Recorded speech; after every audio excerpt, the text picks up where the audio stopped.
कोई बच्चा। आगे बोलो शटिलियन, क्योंकि यही खुदावंद की चाहत है। ठीक है फाजिल, तुम्हें जो करना है करो, लेकिन जान लोगे ये इंसाफ पर मबनी नहीं होगा। तुम इस तरह ना सिर्फ एक मासूम शख्स को तबाही की तरफ धकेल दोगे, बल्कि तुम हमेशा के लिए मुझे भी खो दोगे।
सब इकट्ठे हो जाओ, लेकिन मेरा कला हासिल नहीं कर सकते।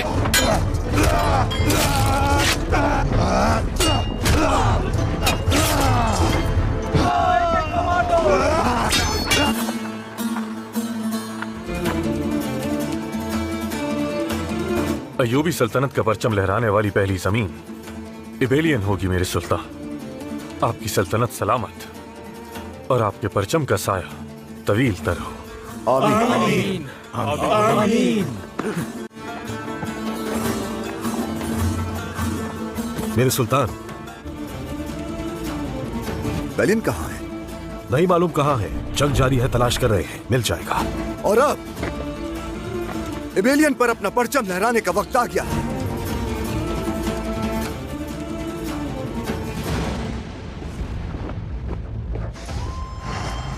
सलाहुद्दीन, मैं अपना कला तुम्हारे हवाले नहीं करूंगा।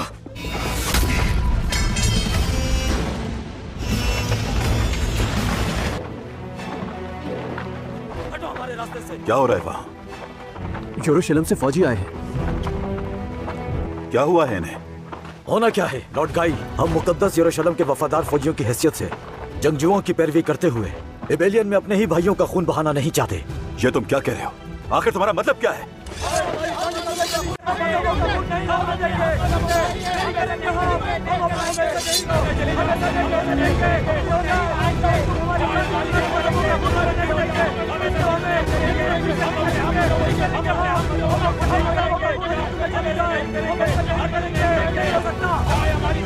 तुम वाज़े नाफरमानी कर रहे हो। तुम शहजादा बॉल्डविन के हुक्म की नाफरमानी कर रहे हो। अगर अपनी गलती से पीछे नहीं हटे तो जो कुछ भी हो उसका जिम्मेदार मैं नहीं हूंगा।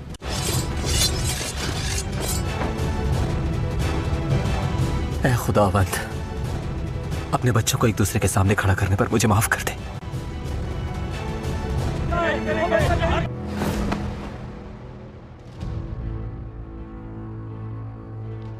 मारिया, तुम? हाँ, मैं। क्या हुआ था मुझे और कहाँ हूं मैं? इबेलियन का क्या हुआ? जल्दी करो, हमें फौरन कला छोड़ना होगा। चलो चलो जल्दी करो, जल्दी। तुमने मुझे मेरे ही कले से क्यों निकाला? तुम्हारी जुर्रत कैसे हुई? कबूल करना होगा तुम्हें ये कि इबेलियन अब तुम्हारा कला नहीं रहा, बल्कि सलाहुद्दीन का है। वो कला मेरा है। मैं उस सलाहुद्दीन से और उसके धोखेबाज भाई से हिसाब लूंगा। तुम कुछ भी नहीं कर सकते। मैं इबेलियन उनके हवाले नहीं करूंगा।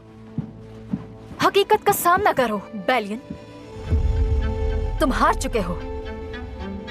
अपना कला, अपना लक़ब और अपनी जमीनें सब कुछ हार चुके हो। लेकिन मेरे पास एक ऐसा रास्ता है जिससे तुम सब कुछ वापस पा सकते हो, बल्कि उससे भी ज्यादा, अगर तुम ऐसा चाहो।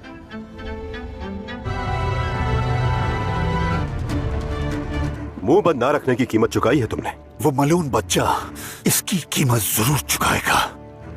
अभी नहीं। इंतजार कैसा लॉर्ड गाई? वो शहजादा बाल्विन सलाहुद्दीन को आमादा कर ले, इस बात का इंतजार करें।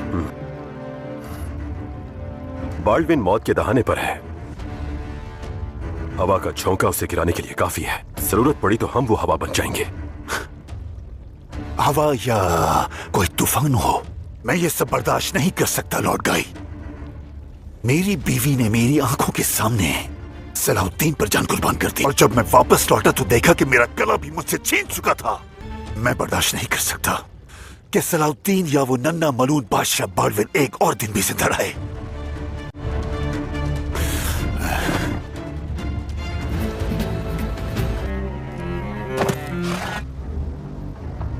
सलाहुद्दीन और उसका दस्ता पहुंचने वाला है मेरे शहंशाह। मुझे मेरे घोड़े पर सवार करो। मेरे शहंशाह, मुमकिन है ये आपके लिए तकलीफ का बायस बने।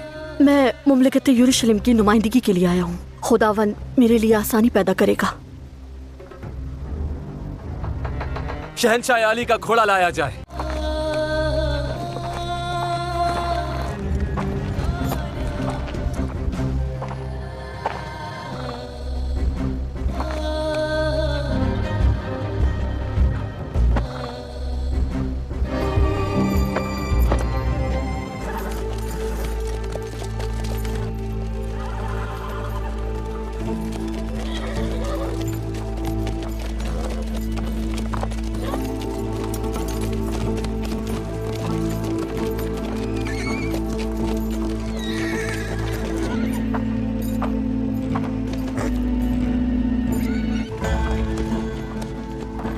से थके हुए दिखाई देते हो शहजादा बाल्विन।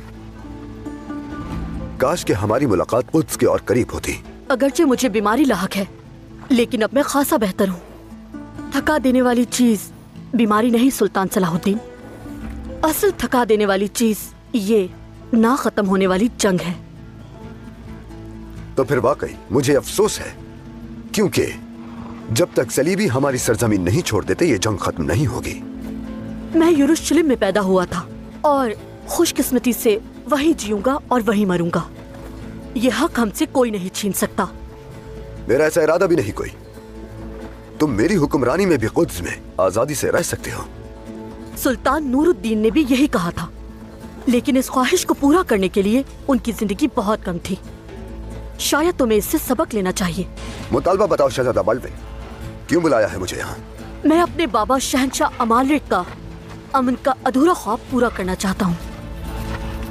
मुझे बिल्कुल उम्मीद नहीं थी कि वो इतना बेबस हो जाएगा। बहुत जल्दी हथियार डाल दिए।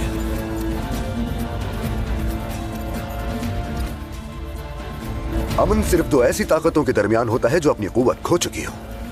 अल्हम्दुलिल्लाह हम अपनी पूरी कुव्वत के साथ मौजूद हैं। इबेलियन और करक की फतह के बाद हमारा अगला कदम कुद्स है। और याद रखना, कोई भी चीज हमें अपना मकसद हासिल करने से रोक नहीं सकती। जब तुम्हारी सबसे बड़ी दिली ख्वाहिश पूरी हो जाए, यानी जब तुम मुसलमान मस्जिद अक्सा में दोबारा नमाज अदा करोगे, तो तुम वाकई समझते हो कि जंग खत्म हो जाएगी। असल जंग तो तब शुरू होगी अगर यरूशलेम सुकूत पजीर हो गया, तो मशरिक की सरजमीन पर लोगों का सलाब उमड़ आएगा। मैं वही कर रहा हूँ जो मेरे फर्ज में शामिल है। फिर कोई भी नतीजा मुझे इस मकसद से नहीं रोक सकता। ये ना समझो कि हम बेबस और तन्हा हैं। हम यरूशलेम से कभी दस्तबरदार नहीं होंगे।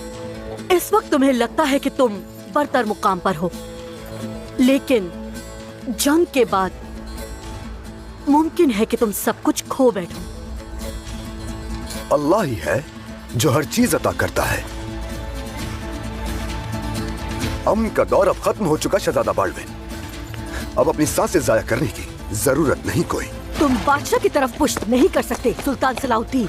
गुफ्तगू खत्म हो चुकी शहजादी। अभी खत्म नहीं हुई। अब हम अपनी तलवार के साए में आ चुके, वापसी नामुमकिन है। मेरी मौत करीब आ रही है सुल्तान सलाहुद्दीन। मैं अपनी आखिरी सांसों से इस मुकद्दस सरजमीन को अमन का तोहफा देना चाहता हूँ। मेरी इस पेशकश को बगैर सोचे समझे रद्द ना करना। मैं तुम्हारी इस हालत की तौहीन नहीं करना चाहता शहजादा बाल्डविन, लेकिन यह पेशकश तुम्हारी बेबसी का एतराफ है। मौत की तरह फतह और शिकस्त दोनों ही रब्बुल आलमीन के इख्तियार में होती है। अब हमारे दरमियान फैसला जो होगा वो उसी की रज़ा।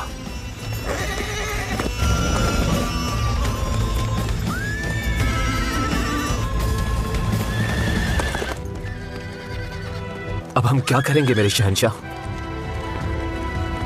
मायूस होने की जरूरत नहीं है बाल्डविन,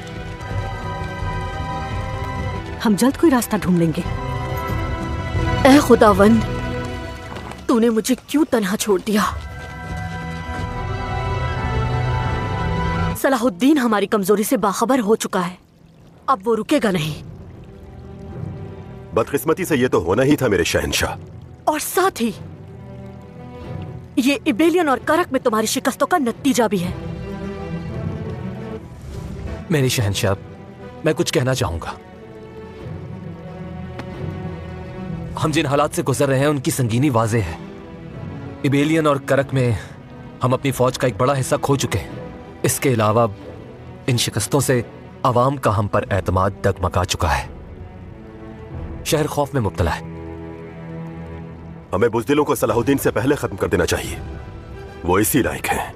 इन हालात में अवाम को डराने की कोशिश करना शहर के दिफा की पहले ही कमजोर उम्मीद को तबाह करके रख देगी। तुम्हारी हकीकत पसंदाना राय काबिल कदर है विलियम, लेकिन हमें कयास नहीं हल दरकार है। दरअसल इसका एक हल मौजूद है मेरे शहंशाह। आप जानते हैं कि सलाहुद्दीन ने करक फतह करने के बाद अपनी रियासत को जंगी रियासत नहीं बल्कि अयूबी रियासत करार दिया है, और खलीफा इस्लाम ने भी इसे तस्लीम कर लिया। यानी सलाहुद्दीन ने वो हासिल कर लिया जिसकी उसको चाहत थी। पूरी तरह नहीं मेरे शहंशाह। दमिश्क और मिस्र के अलावा बाकी शहरों और रियासतों ने अभी तक उसकी हुक्मरानी को कबूल नहीं किया है मेरे शहंशाह। सलाहुद्दीन के लिए ये बिल्कुल भी आसान नहीं होगा। जंगी खानदान के ज़ेरे इक़्तिदार मूसल और हलब में अपनी रियासत और क़यादत को कबूल करवाना उसके लिए अब भी बहुत मुश्किल है। इबेलियन और करक की फतुहात ने आवाम के दिलों में उस पर एतमाद बढ़ा दिया है। तुम ये बात किस बुनियाद पे कह रहे हो विलियम? मूसल का अमीर कायमाज, हमारे साथ उसके ताल्लुकात काफी अच्छे रहे मेरे शहंशाह। और सबसे अहम बात, उससे ताकत और दौलत से खास लगाव है। बिल्कुल वही शख्स जिसकी हमें तलाश थी। सलाहुद्दीन ने अपने एक करीबी साथी काजी फाजिल को इस्लामी इलाकों में भेजा है ताकि वो उन रियासतों को अपनी हुकूमत तस्लीम करने पर कायल कर सके, लेकिन फाजिल को मूसल के अमीर कायमाज ने कैद कर लिया है। मतलब वो इस वक्त कैद में है। लेकिन क्यों? वजह चाहे कोई भी हो, हमें इससे कोई फर्क नहीं पड़ता। अहम यह है कि फाजिल की यह गिरफ्तारी हमारे लिए एक मौका है इंतशार पैदा करने का। मूसल के अमीर कायमाज को दूसरे अमीरों की हिमायत अगर मिल जाती है तो सलाहुद्दीन को यरूशलेम की तरफ पेशकदमी मौखर करनी पड़ेगी।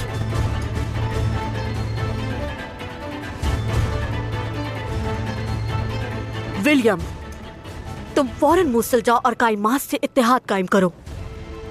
मूसल और दीगर मुस्लिम शहरों में बदअमनी फैला दो। मैं अपनी पूरी कोशिश करूंगा मेरे शहंशाह। यरूशलेम का मुस्तकबिल तुम्हारे हाथों में है विलियम। इस भारी जिम्मेदारी के पीछे मुझे टूटने से बचाने वाली वाहिद चीज इस मुकद्दस शहर से मेरी मोहब्बत होगी मेरे शहंशाह। खुदावंद तुम्हारा सफर आसान करे।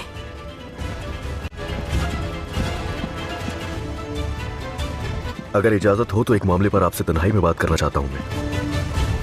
फिर खुद को समझता क्या है वो? कैसे की उसने जसारत ये? मेरे सुल्तान, मुझे लगता है मामला कुछ और है। तुम ठीक कहते हो। हमें इस मामले पर काजी फाजिल का मौक़िफ़ भी सुनना होगा। यह नाकाबिल कबूल है। कायमाज ने पहले ही सोच लिया होगा कि कैसे इस रास्ते में फितने की बुनियाद डाली जाए। गुमुश्तगीन के अंजाम से उस अहमक ने कुछ नहीं सीखा। आला मेरे सुल्तान, काजी फाजिल मुश्किल में है। हमें जल्द अज जल्द हरकत में आना होगा। क्या करना चाहिए? कायमाज को उसी की जबान में जवाब देंगे, लेकिन तुम्हारे किसी भी अमल से मूसल की आवाम की दिलजारी नहीं होनी चाहिए। तो क्या हम लश्कर तैयार करें? क्या लश्कर मूसल रवाना किया जाए मेरे सुल्तान? काजी फाजिल को कैद कर लिया जाना एक बहुत अहम मसला है।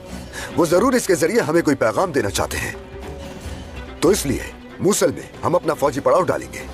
लेकिन मैं अल्लाह से दुआ करता हूं कि तलवार मैदान से निकालने की नौबत ना आए। इस फितने को शोला बनने से पहले ही बुझाने की कोशिश करते हैं। अगर हम मूसल और हलब को अपने साथ शामिल ना कर सके तो कुद्स की फतह का ख्वाब खाक हो जाएगा।